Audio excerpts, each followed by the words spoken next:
Hi, my name is Hina and I am here with my group members Kajal and Sonia.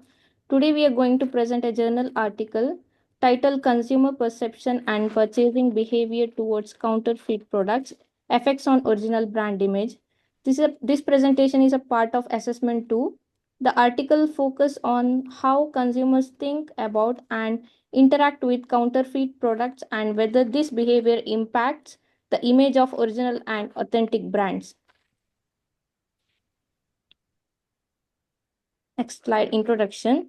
To begin, counterfeit goods are fake or unauthorized copies of branded products. They often imitate the original design, packaging, and branding, but are usually sold at cheaper prices and with lower quality. With the growth of online shopping platforms, counterfeit products have become more available and accessible than ever. This creates serious challenges for both consumers and businesses. Poor quality counterfeit can lead to customer dissatisfaction, and when people can't tell the difference between real and fake, the original brand image can suffer. This research articles investigates three main areas: how consumers perceive counterfeit products, what derives their decision to buy them, and how this behavior impacts the image of genuine brand. The study was conducted in India in 2020 and focused on young consumers who are highly exposed to online shopping trends. The next slide, the research objective and questions. The article had three specific research objectives. First one, to analyze how aware consumers are of counterfeit products and whether they are satisfied with their purchases. Second one, to identify behavioral factors that influence consumers to buy counterfeit products and such as low cost, peer influence, brand awareness, or lack of option. Third one, to study whether these purchasing behaviors impact the image and reputation of original brands. Based on three objectives, the following hypothesis was developed. First one is null hypothesis. Consumer preferences counterfeit product has no effect on original brand image. Alternative hypothesis, which is H1, consumer preferences for counterfeit products does affect the brand image. The rest of the study focus on testing these hypotheses with the real data from selected sample. Next slide, research approach. The research followed a descriptive and conclusive approaches. This means the goal was describe consumer behavior in detail and draw evidence based conclusion. The quantitative method was used, meaning data was collected in the form numbers and analyzed using statistics. Here are the full study details. Type of research, which is quantitative, descriptive, and conclusive. Research duration from December 2019 to February 2020. Targeted group young consumers aged which are youth from 18 to 21 years. The sample size 101 participants.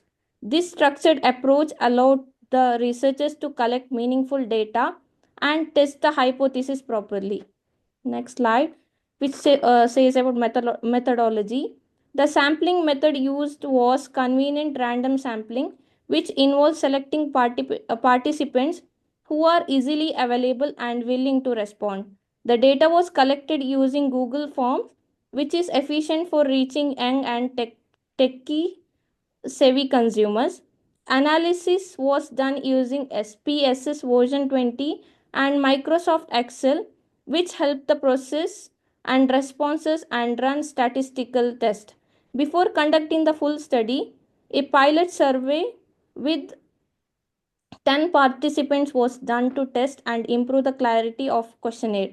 This methodology was practical and effective for the scope of the study. However, using convenient sampling may reduce how much the findings can be applied to a broader population. Next slide, variable and hypothesis testing. The research looked at the following variables. The independent variable was consumers' preference to counterfeit products. The dependent variable, first one is consumer satisfaction and second one effect on original brand image. To test these hypotheses, the researchers use regression analysis to determine if there is a effect relationship, correlation analysis to measure how closely variables are related, ANOVA analysis of variance to compare responses among different consumer groups. These tools allowed the researchers to find out whether a preference for counterfeit products has measurable impact on how consumers view authentic brands. Thank you. Now Sonia will continue the next slides. Hi everyone. Now I'm just going to explain about the insight from a journal articles examining young consumers' attitudes toward counterfeit products. Firstly, 68.3% of respondents believed that they could distinguish counterfeit from genuine goods. The primary motivation for purchasing counterfeits was a lower price, followed by similar quality. However, 45.5% of participants were not fully satisfied with their counterfeit purchases.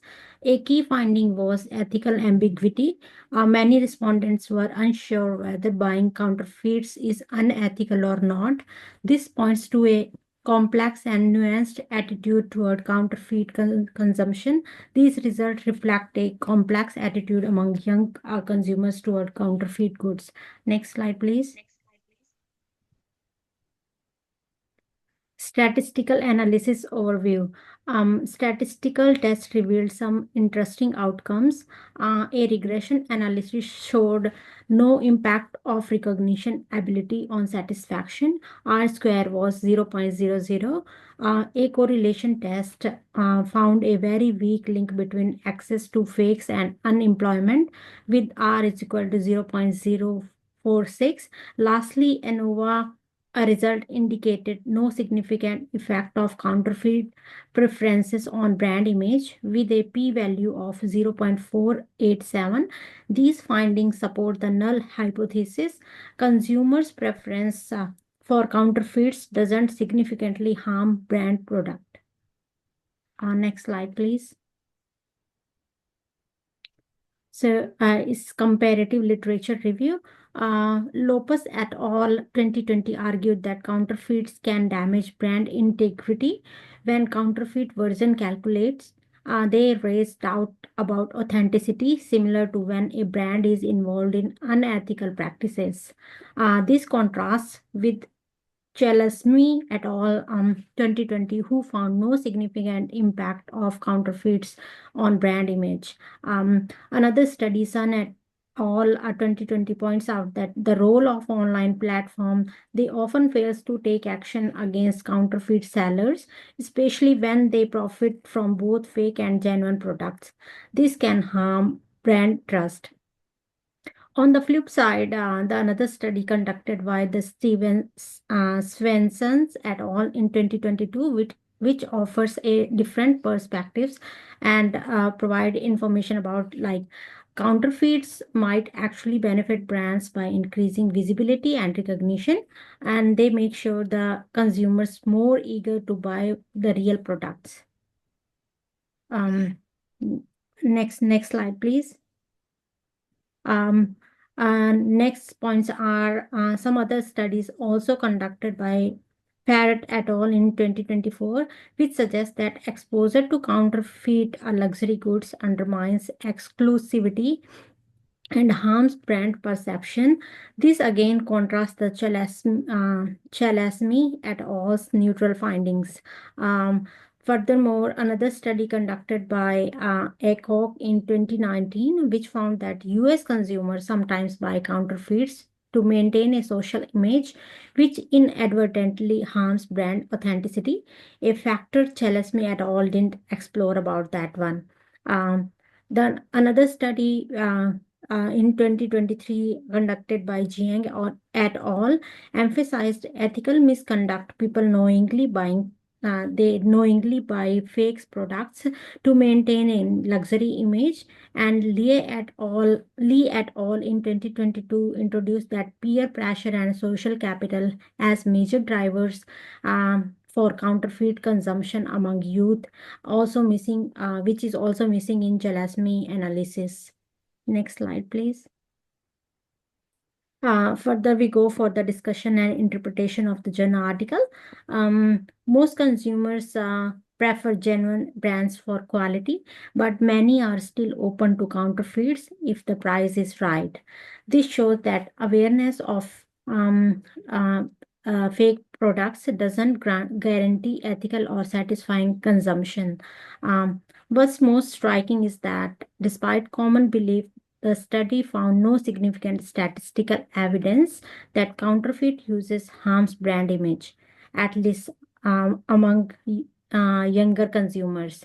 This suggests that while counterfeit consumption is ethically and economically complex, its direct impact on brand equity may not be as severe as previously assumed.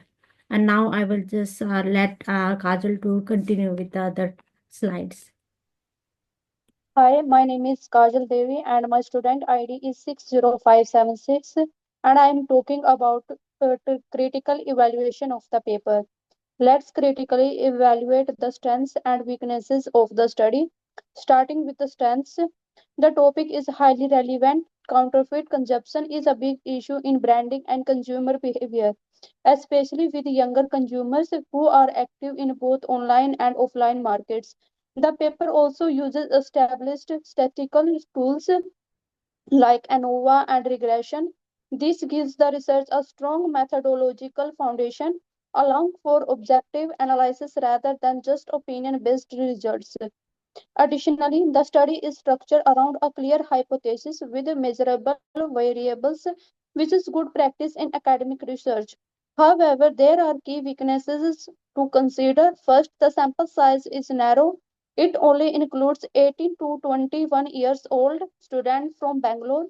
This makes it hard to apply the findings to other age groups, cities, or countries. Second, the study uses only quantitative methods, which can limit insight into the why behind behavior. For example, we know some people buy counterfeits, but we don't really understand their motivations. Are they influenced by peer pressure, social media, or ethical beliefs? Lastly, the study doesn't consider long term effects, like how repeated counterfeit exposure might impact brand loyalty or how social desirability bias might have influenced participants to downplay unethical behavior. And the next slide, please. Gaps in the study compared to literature. These weaknesses reveal some significant gaps compared to existing literature. First is the limited population. The study doesn't include broader age ranges or regions, while global studies often include a much more diverse set of participants. Next is the narrow focus. There's little exploration of internal drivers such as guilt, ethical conflict, or identity, which many other studies have shown to be powerful in shaping consumer behavior. Finally, there's a missed theoretical framing. Many studies use models like the theory of learned behavior to understand consumer decision making. Integrating such a framework would help explain the behavior more systematically and connect findings to broader behavioral theories. And the next slide, please. Practical implications and future research. So, what does this mean for businesses and future researchers? Practically speaking, brands might be better off focusing on improving their perceived value, offering strong quality, distinctiveness, and a clear message of authenticity rather than just trying to crack down on counterfeit sellers. They can also educate consumers about how to spot fakes and why choosing authentic products matters not just for quality but also for ethical reasons. As for future research, several directions are suggested. First, we need studies that explore long term impacts. Does exposure to counterfeits reduce loyalty over time? Second, including older participants and cross cultural comparisons can reveal how these dynamics change by region or age. Finally, using ethical decision making models could help uncover what moral trade offs consumers make when choosing fake over real products. And the next slide, please. What we learn from the comparison. To wrap up, what do we learn when we compare this study with the broader literature? This journal article gives valuable insight into youth attitudes in urban India, but its findings contrast with many global studies that emphasize ethical concerns and emotional responses. Where this study suggests that counterfeits don't significantly harm brand image, others argue they do, especially when authenticity is central to brand identity. We also see that brand image is not affected uniformly. Cultural, social, and economic factors shape how consumers perceive and engage with counterfeits. So ultimately, a mixed methods approach combining both quantitative and qualitative data could offer a more holistic understanding in future studies. This slide includes the references we use throughout our research. The sources cover a wide range of academic and industry insights related to consumer behavior towards counterfeit luxury goods. Thank you.